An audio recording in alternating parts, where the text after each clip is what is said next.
ನಾನು ಇವತ್ತು ಭಾಳ ಮುಖ್ಯವಾಗಿ ಬಂದದ್ದು ಯಾಕೆ ಅಂತಂದರೆ ಏನೋ ಭಾಳ ಕೆಲಸ ಇದೆ, ನನಗೆ ಬೇರೆ ಕೆಲಸ ಇದ್ದರೂ ಕೂಡ ಸಾಯಂಕಾಲ ಏನಾದರೂ ಇಂಥದ್ದಂದರೆ ಇಲ್ಲ ತುಂಬ ಹಿರಿಯರೆಲ್ಲ ಇದ್ದಾರಲ್ಲ ನಾನು ಇನ್ಯಾಕೆ ಅಂತ ಅವಾಯ್ಡ್ ಮಾಡ್ಕೊತೀನಿ. ಆದರೆ ಇವತ್ತು ಬಂದಿದ್ದು ಯಾಕೆ ಅಂತಂದರೆ ಹಾಡಿಯೋ ಅನ್ನುವ ಆಡಿಯೋ ಸಂಸ್ಥೆಯನ್ನು ಮಾಲೀಕರು, ನಮ್ಮ ಆ ಸಂಸ್ಥೆಯ ಮಾಲೀಕರು ಪೂರ್ಣಚಂದ್ರ ತೇಜಸ್ವಿ. ಆ ಸಂಸ್ಥೆಯ ಮೂಲಕ ಅಂದರೆ ಆಡಿಯೋ ಕಂಪನಿ, ಆಡಿಯೋ ಲೇಬಲ್, ಅದರ ಮೂಲಕ ಇದನ್ನು ಈ ಹಾಡನ್ನು ಬಿಡುಗಡೆ ಮಾಡ್ತಿದ್ದಾರೆ ಮತ್ತು ಭಾಳಷ್ಟು ಸಿನಿಮಾಗಳು ಬಿಡುಗಡೆ ಮಾಡಿದ್ದಾರೆ.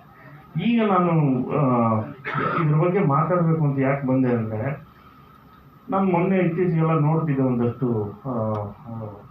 ನಿರ್ಮಾಪಕರುಗಳಿಗೆ ಆಗ್ತಾ ಇರುವಂಥ ಸಮಸ್ಯೆ, ತೊಂದರೆಗಳ ಬಗ್ಗೆ ನಾವು ಯಾವಾಗಲೂ ಮಾತಾಡ್ತಾನೆ ಇದ್ದೀವಿ. ಇನ್ನೊಂದು ವಿಷಯವನ್ನು ಗಮನ ಸೆಳೀಬೇಕು ಅಂತ ಬಂದೆ. ನಿರ್ಮಾಪಕರುಗಳಿಗೆ ಈಗ ವರ್ಷದಲ್ಲಿ ನಾವು ಒಂದು 5-6 ಭಾಳ ದೊಡ್ಡ ಸಿನಿಮಾ ಬರುತ್ತೆ. ಭಾಳ ದೊಡ್ಡ ಸಿನಿಮಾ ಅಂದರೆ ಹೆಚ್ಚು ಬಡ್ಜೆಟ್ಟಿನ ಸಿನಿಮಾಗಳು. ಕಡಿಮೆ ಬಡ್ಜೆಟ್ಟು ಅಥವಾ ಹೊಸ ಕಲಾವಿದರು, ಹೊಸ ನಿರ್ದೇಶಕರ ತಂಡದ್ದು 90% ಬರುವಂಥದ್ದು ಹೊಸಬರುತ್ತೆ. ಹಾಗಿದ್ದಾಗ ಎಷ್ಟೊಂದು ಜನ ನಿರ್ಮಾಪಕರು ಬರ್ತಿದ್ದಾರೆ.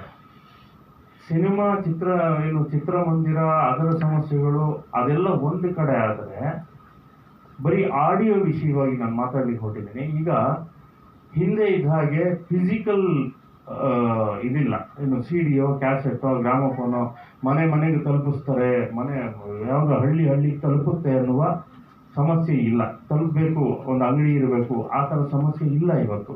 ಇವತ್ತು ಕೂತಲ್ಲೇ ನಮ್ಮ ಹಾಡುಗಳನ್ನು ನಾವೇ ಡಿಜಿಟಲ್ ಮಾಡಿಕೊಳ್ಳುವ, ಓನ್ಲಿ ಡಿಜಿಟಲ್ಲೇ ಇವತ್ತಿರೋದು. ಸೊ ಡಿಜಿಟಲ್ ಮೂಲಕ ನಮ್ಮ ಹಾಡನ್ನು ನಾವೇ ಹಾಕ್ಕೊಂಡು ಜನಕ್ಕೆ ತಲುಪಿಸೋದು ಮತ್ತು ಅದರಿಂದ ಬರುವ ಹಣ ನೇರವಾಗಿ ನಮಗೇ ಬರುತ್ತೆ. ನಾನು ಅನೇಕ ನಿರ್ಮಾಪಕರು ನನ್ನ ಹತ್ರ ಹಾಡು ಬರ್ಸ್ಕೊಳ್ಳೋಕೆ ಬಂದಾಗ ಅವರಿಗೆ ಹೇಳುವ ಕಿವಿ ಮಾತು ಏನು ಅಂದರೆ, ಯಾವ ಆಡಿಯೋ ಕಂಪನಿಗೂ ನೀವು ಹೋಗಿ ಕೈ ಚಾಚಬೇಕಾಗಿಲ್ಲ. ಯಾಕೆಂದರೆ ಇದರ ಓನರು 3 ಜನ ಇರ್ತೀರಿ. ನಿರ್ಮಾಪಕರು ಇದರ owner, sound recording owner, and ಒಬ್ಬ ಕಂಪೋಸರು, ಒಬ್ಬ ಆಥರ್. ಒಂದು ಶೂನ್ಯದಲ್ಲಿ ಅವರೇನೋ ಸೃಷ್ಟಿ ಮಾಡ್ತಾರೆ, ಅವ್ರದ್ದೇ ಆದಂಥ ಇದರಲ್ಲಿ. ಒಬ್ಬ ನಿರ್ದೇಶಕ, ಅದನ್ನು ಬೇರೆ ಸಪ್ರೇಟಾಗಿ ಹೇಳ್ತೀನಿ ಆ ವಿಷಯನ. ಇವರು ಸೃಷ್ಟಿ ಮಾಡ್ತಾರಲ್ಲ, ಇವರುಗಳ ಜೀವನ ಪೂರ್ತಿ ಆ ಹಾಡಿನ, ನೀವು ಯಾವುದೋ ಇವಾಗ ಸತ್ಯ ಹರಿಶ್ಚಂದ್ರದ ಯಾವುದೋ ಒಂದು ಹಾಡು ಕೇಳ್ತೀವಿ ನಾವು ಇವತ್ತು, ದಿದ್ದಿರಿ ಹಾಡು ಕೇಳ್ತೀವಿ. ಒಂದು ಹಾಡನ್ನು ಕೇಳಿದಾಗ ಅದರಿಂದ 1 ಪೈಸೆ ರೆವಿನ್ಯೂ ಜನರೇಟ್ ಆಗುತ್ತೆ. ಇವತ್ತು 60 ವರ್ಷದ ಹಿಂದೆ, 60 ವರ್ಷದವರೆಗೆ ಅದು ಆಯುಷ್ಯ ಇದೆ ಒಂದು ಹಾಡಿನ ರೆವಿನ್ಯೂಗೆ. ಅದು ಜನರೇಟ್ ಆದಾಗ ಆ 1 ಪೈಸೆನಲ್ಲಿ 3 ಭಾಗ ಆಗುತ್ತೆ. ಒಬ್ಬ ನಿರ್ಮಾಪಕನಿಗೆ, ಬರಹಗಾರನಿಗೆ, ಸಂಗೀತ ನಿರ್ದೇಶಕನಿಗೆ. ಆ 1 ಪೈಸಾ ಇವತ್ತಿಗೂ ಬರ್ತಾ ಇಲ್ಲ, ಯಾರಿಗೂ ಸಿಗ್ತಾ ಇಲ್ಲ. ಯಾಕೆಂದ್ರೆ ನಾವು ನಮ್ಮನ್ನು ಮಾರ್ಕೊಂಡ್ಬಿಡ್ತಾ ಇದ್ದೀವಿ, ನಾವು ಕೊಟ್ಬಿಡ್ತಾ ಇದ್ದೀವಿ, ನಮ್ಮದು ಎಲ್ಲವೂ ನಿಮ್ಮದೇ ಅಂತ ಕೊಟ್ಬಿಡ್ತಾ ಇದ್ದೀವಿ. ಆದರೆ ಆ ಕಾಲ ಹೋಯಿತು, ಈಗ ಆ ಕಾಲ ಇಲ್ಲ. ಮತ್ತು ಕಾನೂನು ಭಾಳ ಗಟ್ಟಿಯಾಗಿದೆ, ಇಂಡಿಯನ್ ಕಾಪಿರೈಟ್ ಆ್ಯಕ್ಟ್ ಭಾಳ ಗಟ್ಟಿಯಾಗಿದೆ. ನಿಮ್ಮ ಹಾಡಿಗೆ ನೀವೇ ಓನರ್ಸ್, ನೀವು ಬರೆದವರು ಮತ್ತು ಕಂಪೋಸರು ಮತ್ತು ಪ್ರೊಡ್ಯೂಸರ್ 3 ಜನ ಓನರ್ಸ್ ಇರ್ತೀರಿ. ಸೊ ನಿರ್ಮಾಪಕರುಗಳಿಗೆ ನನ್ನ ಮನವಿ ಏನು ಅಂತಂದರೆ, ಹಾಡಿಯೋದಂಥ ಕಂಪನಿ ಈಗ ಶೇರಲ್ಲಿ ಮಾಡ್ತಿದ್ರೆ ಏನಾದ್ರು ದುಡ್ಡು ಕೊಟ್ಟರು ಪ್ರೊಡ್ಯೂಸರ್, ನೀವು ಶೇರ್ ನೋಡಿ, ಶೇರ್. ನಾನು ಇನ್ನೂ ವಿಷಯವಾಗಿ ಅದನ್ನು ಹೇಳಬೇಕಂದ್ರೆ ಇನ್ನೊಂದು ದೊಡ್ಡ ಸೆಷನ್ನೇ ಆಗುತ್ತೆ, ಅಷ್ಟು ವಿಷಯ ಇದೆ ಹೇಳಲಿಕ್ಕೆ. ನಂದು ಆಡಿಯೋ ಲೇಬಲ್ ಇದೆ, ಭಾಳಷ್ಟು ಜನ ಇದ್ದಾರೆ. ನಾವು ಯಾರು ಹಣ ಕೊಡುವ ಶಕ್ತಿ ನಮ್ಮಲ್ಲೂ ಇಲ್ಲ. ಹಣ ಅಂದರೆ ಎಷ್ಟು, ಲಕ್ಷಾಂತರ ರೂಪಾಯಿ ಅಲ್ಲ, 50,000, 25,000, 1 ಲಕ್ಷ, 2 ಲಕ್ಷಕ್ಕೆ ಮಾರ್ಕೊಳ್ಳುವಂಥ ವಸ್ತು ಅಲ್ಲ ಅದು ನಿಮ್ಮ ಆಡಿಯೋ. ನಿಮ್ಮ ಹಾಡು ಸುಮಾರಾಗಾದರೂ ಕೂಡ 60 ವರ್ಷ ನಿಮ್ಮ ಮನೆಗೆ ಹುಡ್ಕೊಂಡು ದುಡ್ಡು ಬರುತ್ತೆ. 60 ವರ್ಷ ನಿಮ್ಮ ಮನೆಗೆ ಹುಡ್ಕೊಂಡು ದುಡ್ಡು ಬರುತ್ತೆ, ನೆನಪಿರಲಿ. ಇದ್ರ ಬಗ್ಗೆ ಇನ್ನೊಂದ್ಸಲ ವಿಶದವಾಗಿ ಮಾತಾಡ್ತೀನಿ, ಇದು ವೇದಿಕೆ ಅಲ್ಲ, ಆದರೂ ಇದು ಹೇಳಲೇಬೇಕಿದೆ. ಯಾಕೆಂದರೆ ಆಡಿಯೋ ಕಂಪ್ನಿಯ ಅನೇಕ ಹಾಡುಗಳನ್ನ ನಾನು ಕೇಳಿದ್ದೀನಿ. ಅವರು ತುಂಬ ಏನು ಕಷ್ಟಪಡ್ತಿದ್ದಾರೆ ಗೊತ್ತು, ಎಲ್ಲರನ್ನ ಒಳಗೊಳ್ಳುವುದು. ಇದು ನಿರ್ಮಾಪಕನಿಗೆ ಒಳ್ಳೆಯದಾಗುವ ವಿಷಯ. ನಿರ್ಮಾಪಕನಿಗೆ ಹೆಚ್ಚು ಹಣ ಸಿಗುತ್ತೆ, ಬರಹಗಾರ, ಕಂಪೋಸರ್ಗೆ 25% ಸಿಗುತ್ತೆ, ನಿರ್ಮಾಪಕನಿಗೆ 50% ಸಿಗುತ್ತೆ. ಸೊ ಇದನ್ನು ಬಳಸ್ಕೋಬೇಕು. ಅದು ಬೇರೆ ಸರ್, ಅದು ಇದೆ, IPRS ಅಂತಿದೆ. ಲಿರಿಸಿಸ್ಟ್ಗೆ, ಕಂಪೋಸರ್ಗೆ ಮಾತ್ರ ಬರ್ತಾ ಇದೆ ಸರ್. ಸರ್ ಅದನ್ನು ನಾನು ಭಾಳ ವಿಶದವಾಗಿ ಹೇಳಬೇಕು, ವಿಸ್ತಾರವಾಗಿ ಹೇಳಬೇಕು. ಅದು ಪರ್ಫಾರ್ಮಿಂಗ್ ರೈಟ್ಸ್ ಬರ್ತಾ ಇರೋದು. ಪರ್ಫಾರ್ಮಿಂಗ್ ರೈಟ್ಸ್ ಬೇರೆ. ಪರ್ಫಾರ್ಮಿಂಗ್ ರೈಟ್ಸ್ ದುಡ್ಡು ಬರ್ತಿದೆ, ಇಲ್ಲ ಅಂತ ಹೇಳ್ತಾ ಇಲ್ಲ. ಅದು ಬರುತ್ತೆ ನಿರ್ಮಾಪಕರಿಗೆ, ಮಾಡ್ಕೋತಾ ಇದ್ದಾರಲ್ಲ, ಅದು ಬರುತ್ತೆ ನಿರ್ಮಾಪಕರಿಗೆ. ಆಯ್ತಾ? ಇದು ಒಂದು ಕಡೆ. ನೀವು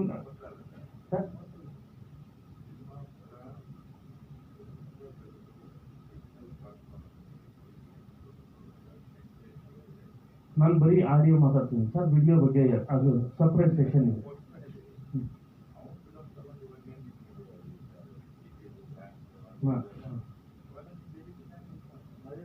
ಹೌದು ಸರ್, ಹೌದು ಸರ್. ಹಾಂ ಸರ್, ಇಲ್ಲ ಸರ್, ಇದ್ರ ಬಗ್ಗೆ ನಾನು ಆಗ್ಲೇ ಹೇಳ್ತೀನಲ್ಲ, ಇದು ಚರ್ಚೆ ಮಾಡುವ ವಿಷಯ. ನಾನು ಸಂಪೂರ್ಣ ವಿಸ್ತಾರವಾಗಿ ಹೇಳಬಲ್ಲೆ. ಭಾಳ ಬೇರೆ ಬೇರೆ ರೈಟ್ಸ್ ಅಂತಿದೆ ಸರ್. ಮಾಸ್ಟರ್ ರೆಕಾರ್ಡಿಂಗ್ ರೈಟ್ಸ್ ಬೇರೆ, ಪರ್ಫಾರ್ಮಿಂಗ್ ರೈಟ್ಸ್ ಬೇರೆ, ಶೇರ್ ಬೇರೆ, ಇಂಟೆಲೆಕ್ಚುವಲ್ ಪ್ರಾಪರ್ಟಿ ಬೇರೆ. ಇದು ತುಂಬ ದೊಡ್ಡ ವಿಷಯ ಇದೆ. ಇಷ್ಟು ಸರಳವಾಗಿ ಇಲ್ಲಿ ಹೇಳುವಂಥದ್ದಲ್ಲ. ಆರಾಮಾಗಿ ನಾನು ಹೇಳ್ತೀನಿ. ಇನ್ನೊಂದು ಪ್ರೆಸ್ ಮೀಟೇ ಮಾಡ್ಕೊಂಡು ಮಾಡಿ ಹೇಳೋಣ. ನೀವೆಲ್ಲರೂ ಪ್ರಶ್ನೆ ಕೇಳಿ. ನನ್ನ ಜೊತೆ ಇನ್ನಷ್ಟು ಜನ ಬರ್ತಾರೆ ಉತ್ತರ ಕೊಡಲಿಕ್ಕೆ. ನನ್ನ ವಿಚಾರ ಏನು ಅಂತಂದರೆ, ನಿಮ್ಮ ಮುಂದೆ ಹೇಳ್ತಾ ಇರೋದು, ನಿರ್ಮಾಪಕರುಗಳು ನಿಮ್ಮ ಹಣವನ್ನು ನೀವೇ ಇಟ್ಟುಕೊಳ್ಳಿ. ಇವತ್ತು ಒಂದೇ ದಿವಸ 2 ಲಕ್ಷ ತಗೊಂಡು 1 ಲಕ್ಷ ತಗೊಂಡು ಮುಗಿಸ್ಕೋಬೇಡಿ. ಜೀವನ ಪೂರ್ತಿ ನಿಮ್ಗೆ ದುಡ್ಡು ಬರುತ್ತೆ. ಅದು 1 ರೂಪಾಯಿ ಬರುತ್ತೋ 100 ರೂಪಾಯಿ ಬರುತ್ತೋ, ಅದು ನಿಮ್ಮದೇ ದುಡ್ಡು. ಮಾರ್ಕೋಬೇಡಿ.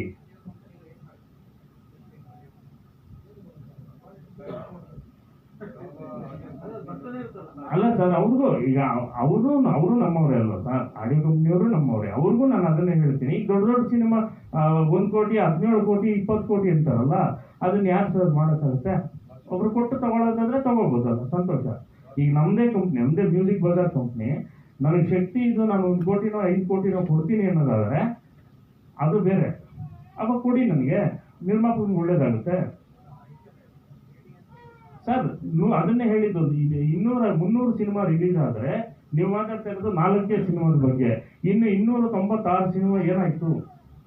ಅವ್ರುಗಳೇನಾದ್ರು ಆ ನಿರ್ಮಾಪಕರು?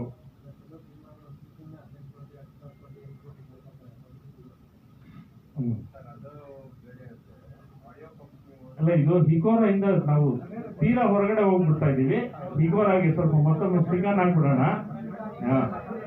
ಇಲ್ಲ, ನಾನು ಪರ್ಟಿಕ್ಯುಲರ್ ಆಗಿ ಆಡಿಯೋ ರಿಲೀಸ್ ಅನ್ನೋ ವಿಷಯಕ್ಕೆ ಬಂದೆ. ಇನ್ನೊಂದು ಮಾಹಿತಿ ಹೇಳ್ಬಿಡ್ತೀನಿ. ನಿರ್ದೇಶಕರುಗಳೆಲ್ಲ ಇದ್ದಾರೆ, ನಿರ್ದೇಶಕ ಸಂಘ ಕೂಡ. ಹಿಂಗಾದ್ರೆ ಬರಹಗಾರನಿಗೆ, ಸಂಗೀತ ನಿರ್ದೇಶಕನಿಗೆ, ಪ್ರೊಡ್ಯೂಸರ್ಗಾದ್ರೆ ಡೈರೆಕ್ಟರ್ಗಳಿಗೆ ಏನು ಇಲ್ವಾ ಅಂತ ಪ್ರಶ್ನೆ ಬರುತ್ತೆ. ಆಯ್ತಾ? ಅದಕ್ಕೆ ಉತ್ತರ ಹೇಳ್ತೀನಿ ಕೇಳಿ. ಸಿನಿಮಾ ಮಂದಿರದ ಆಚೆ ನೀವು ಟಿವಿಯಲ್ಲೋ ನಿಮ್ಮ ಮೊಬೈಲಲ್ಲೋ ಎಲ್ಲೇ ಒಂದು ಪ್ರದರ್ಶನ ಅಂತ ಕಂಡ್ರೆ, OTT ಅಂತ ಕಂಡ್ರೆ, ಆ ಪ್ರದರ್ಶನ ಆದಾಗ ಅದರ ಕಥೆಗಾರ ಮತ್ತು ಚಿತ್ರಕಥೆಗಾರನಿಗೆ ಶೇರ್ ಹೋಗಬೇಕು, ರಾಯಲ್ಟಿ ಹೋಗಬೇಕು ಅಂಥೇಳಿ ಆಂಧ್ರ ಪ್ರದೇಶ, ತೆಲಂಗಾಣ, ಕೇರಳ ಮತ್ತು ತಮಿಳುನಾಡು ಮತ್ತು ಮುಂಬೈ, ಹಿಂದಿ, ಬಾಲಿವುಡ್, ಇಷ್ಟೂ ಜನ ಬರಹಗಾರರು ಸೇರಿ, ಬರಹಗಾರರ ಸಂಘಗಳು ಸೇರಿ ಒಂದು ಪತ್ರವನ್ನು ಸೆಂಟ್ರಲ್ ಗೌರ್ಮೆಂಟ್ ಅದಕ್ಕೆ ಸಂಬಂಧಪಟ್ಟ ಮಂತ್ರಿಗಳಿಗೆ ಕೊಟ್ಟು, ವಾರ್ತಾ ಇಲಾಖೆ ಕೊಟ್ಟು, ಆ ಮಂತ್ರಿಗಳ ಹತ್ರ ಮಾತಾಡಿ ಚರ್ಚೆ ಆಗಿ ಅದು ಸಂಸತ್ತಲ್ಲಿ ಪ್ರಶ್ನೆ ಆಗಬೇಕು, ಮುಂದೆ ಅದು ಅಮೆಂಡ್ಮೆಂಟ್ ಆಗಬೇಕು ಅನ್ನುವಂಥ ಕ್ರಿಯೆ ನಡೀತಾ ಇದೆ. ಇದಕ್ಕೆ ಕರ್ನಾಟಕದಲ್ಲಿ ನನ್ನನ್ನು 2 ವರ್ಷ ಆಯ್ತಿದ್ದು ಹಾಗೆ ಸಂಪರ್ಕ ಮಾಡಿದ್ರು. ಇಡೀ ಕಥೆಗಾರರು, ಚಿತ್ರಕಥೆಗಾರರ ಪರವಾಗಿ ಅಂತೇಳಿ ನಾನು ಪತ್ರ ಬರೆದಿದ್ದೀನಿ. ಒಂದೊಂದು ಕಡೆಯಿಂದ ಪತ್ರ ಹೋಗಿದೆ. ಇದು ಕೂಡ ಮುಂದೆ ನಡೆಯುತ್ತಾ ಇದೆ. ಪ್ರತಿಯೊಬ್ಬ ನಿರ್ದೇಶಕ ಅಂದರೆ ನಮ್ಮ ಬೇಸಿಕಲ್ಲಿ ಯಾರನ್ನ ಹೇಳ್ತಾ ಇದ್ದೀನಿ, ನಮ್ಮ ಕಥೆಗಾರ, ಚಿತ್ರಕಥೆಗಾರನ ಹೇಳ್ತಾ ಇದ್ದೀನಿ. ಸೊ ಈ ಕಥೆಗಾರ, ಚಿತ್ರಕಥೆಗಾರನು ಕೂಡ ಮುಂದಿನ ದಿನಗಳಲ್ಲಿ ಅದರ ರೆವಿನ್ಯೂ ಬರುತ್ತೆ, ರಾಯಲ್ಟಿ ಬರುತ್ತೆ. ಅಂಡ್ ಮತ್ತೊಮ್ಮೆ ಹಿಕೋರಾಗೆ ಶುಭವಾಗಲಿ. ಸ್ವಲ್ಪ ಡೈವರ್ಷನ್ ತಗೊಂಡಿದ್ದು ಯಾಕೆಂದರೆ, ಇಂಥ ಸಂದರ್ಭದಲ್ಲಿ ಹೇಳಬೇಕು, ಒಂದು ಹೊಸ ಇನ್ನೊಂದು ಆಡಿಯೋ ಕಂಪನಿ, ಈ ಥರದ ಕಂಪನಿಗೆ ಸಪೋರ್ಟ್ ಮಾಡಬೇಕು ನಿರ್ಮಾಪಕರಿಗೂ ಸಪೋರ್ಟ್ ಆಗುತ್ತೆ ಅನ್ನೋ ದೃಷ್ಟಿಯಿಂದ ಹೇಳಿದೆ. ಇನ್ನಷ್ಟು ವಿಶದವಾಗಿ ಇನ್ನೊಮ್ಮೆ ಖಂಡಿತ ಪ್ರೆಸ್ ಮೀಟ್ ಮಾಡಿ ಮಾತಾಡ್ತೀವಿ. ಎಲ್ರಿಗೂ ಒಳ್ಳೇದಾಗಲಿ, ಹಿಕೋರಾಗಿ ಒಳ್ಳೇದಾಗಲಿ, ಹಾಡುಗಳು ಇನ್ನಷ್ಟು ಮತ್ತಷ್ಟು ಜನರನ್ನು ತಲುಪಲಿ. ಶುಭವಾಗಲಿ.